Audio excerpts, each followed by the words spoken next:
कैरतगंज नामक गांव में रहने वाली सुनीता के पति विशाल को शहर गए हुए कई महीने बीत चुके होते हैं, लेकिन ना तो अभी तक वह वापस आया और ना ही उसकी कोई खबर आती है। तभी सुनीता एक दिन फैसला लेती है और वह अपनी बेटी को लेकर उसे ढूंढने शहर चली गई। शहर में उसकी बहन कंचन रहती थी।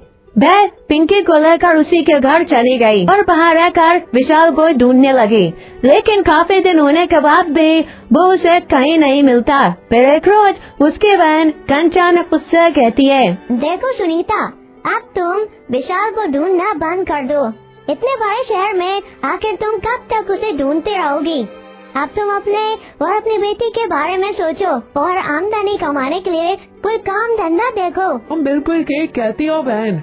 अच्छा, तुम मुझे कोई काम दिलवा दो। हाँ, यहाँ पड़ोस में कोई सोसाइटी है जहाँ पर उन्हें काम वाले की बहुत ज्यादा जरूरत है। अगले ही दिन सुनीता उस सोसाइटी में काम करने जाती है, लेकिन वहाँ तब तक कोई काम वाली काम पर आ चुकी थी। सुनीता चुपचाप घर वापस आ जाती है। फिर एक दिन सुनीता के बेटे सुनीता से कहती है, माँ, चलो ना हम गाँव चलते हैं। अब यहाँ हमें कितने दिन हो गए? नहीं बेटी, वहाँ कुछ काम धंधा नहीं है। शहर में अमीर लोग रहते हैं, यहाँ कुछ न कुछ काम तो मिल ही जाएगा। मैं यहीं पर रहकर तुम्हारा पालन पोषण करूँगी। सुनीता अभी भी अपने बच्चों के साथ अपनी बहन के घर पर ही रह रही थी। एक रोज उसने अपने जीजाजू को अपनी बहन से बात करते हुए सुना। ओहो, कितने दिन हो गए तुम्हारी बहन को यहाँ आए हुए। उसने तो यहाँ जैसे डेरा ही जमा लिया है। अब उसे बोलो अपना कहीं और ठिकाना ढूंढे। मैं इतनी सी तनख्वाह में इतने सारे लोगों का पेट नहीं पाल सकता। अरे जी, आप थोड़ा धीरे बोलिए, कहीं उसने सुन लिया तो।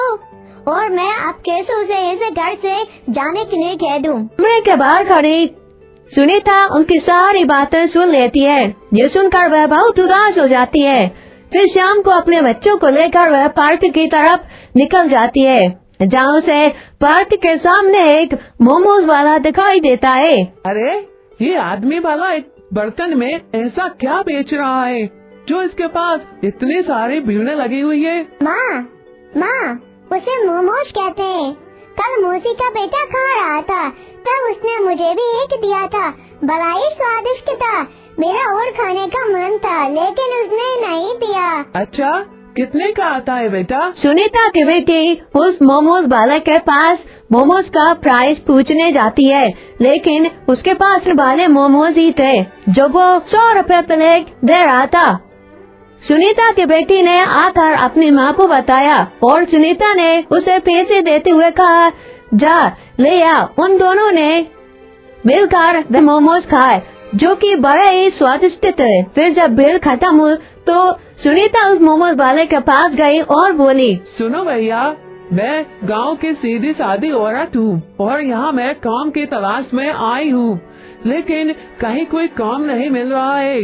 क्या आप मुझे ये बनाना सिखा दोगे? देखो बहन, मुझे तुमसे हमदर्दी है, लेकिन अगर घोड़ा घास से दोस्ती कर लेगा तो वह खाएगा क्या, बताओ। इसलिए मैं तुम्हें ये काम नहीं सिखा सकता, मुझे माफ करना। मोमोज वाला वहाँ से चला जाता है और सुनीता भी घर लौट आती है। वह अगले दिन फिर काम ढूंढने जाती है, लेकिन उसे कहीं काम नहीं मिलता। फिर एक दिन सुनीता की बहन सुनीता से कहती है, सुनीता, मुझे माफ करना, लेकिन अब तुम यहाँ से चले जाओ। तुम्हारे यहाँ रहने से मेरे घर में रोज रोज कलेश हो रहा है।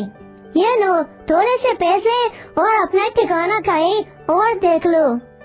मेरे पास में तुम्हारे लिए एक छोटा सा कमरा देखा है, मैंने वहाँ बात कर ली। तुम्हें कोई परेशानी नहीं होगी, तुम बाहर चले जाओ। अच्छा, ठीक है बहन, जैसा तुम्हें ठीक लगे। सुनीता अपनी बेटी के साथ उस किराए के घर पर चली जाती है और अपनी बहन के लिए दिए पैसे से थोड़ा राशन ले लेती है। फिर अगले दिन उसे अपने पड़ोस से वैसे ही चिकन मोमोज जैसे खुशबू आती है जैसे उस रोज आ रही थी। वह उनके घर चली गई। एक बूढ़े आदमी ने दरवाजा खोला। राम राम काका, राम राम।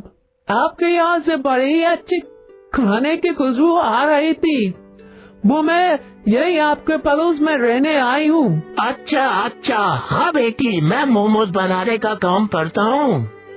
शायद उसी की खुशबू तुम्हें यहाँ तक ले आई। सुबह बनाता हूँ और शाम को जाकर पी जाता हूँ। मैं पिछले 7 सालों से यही काम कर रहा हूँ। बेटी, वैसे तुम कौन हो और यहाँ कैसे? काका, मैं दुखों की मारे लाचार औरत हूँ। कौन से यहाँ अपने पति को ढूंढने आई थी लेकिन वह कहीं नहीं मिला। अब कुछ काम करके इस शहर में रहकर अपना और अपना बेटे का पेट भरना चाहती हूँ। क्या आप मोमोज बनाना सिखा देंगे? बूढ़े काका को उस लाचार औरत पर दया आ जाती है। वह उसे मोमोज बनाना सिखा देता है। अगले 3 दिन में ही वह बहुत ही अच्छे मोमोज बनाना सीख जाती है। बेटी, तुम तो मुझसे भी अच्छे मोमोज बनाती हो। भाई बा मारेगा है तुमको। गुरु अच्छा हो तो शिष्य सीख ही जाता है। काका, बस मुझे आशीर्वाद दीजिए कि मैं अच्छे से इस काम को कर सकूं। खुश रहो बेटी, और ये लो कुछ पैसे रखो, इनसे अपना काम शुरू करो। जब आ जाए तो लौटा देना। अच्छा, आपका बहुत बहुत शुक्रिया काका। सुनीता ने अगले दिन से ही जरूरी सामान खरीदा और मोमोज बनाकर तैयार कर लिए। फिर जहाँ लोगों का आना जाना ज्यादा था, वहाँ पर ठेला लगाना शुरू कर दिया। हे भगवान, मेरी मदद करना। मैंने यहाँ काम शुरू तो कर लिया है, लेकिन मुझे ये नहीं पता कि मैंने सही किया या गलत। तभी उसके पास एक लड़की आती है और अरे, आप नहीं लगती हो, पहले एक मोमोज टेस्ट करवाइए, फिर ही लूंगी। सुनीता उसे मोमोज टेस्ट करवाती है। उस लड़के को सुनीता द्वारा बनाए गए मोमोज काफी ज्यादा पसंद आते हैं और वह खाती है और कुछ पैक करवा कर घर के लिए भी ले जाती है। धीरे धीरे ऐसे ही सुनीता का काम चलने लगता है और वह शहर में अच्छे से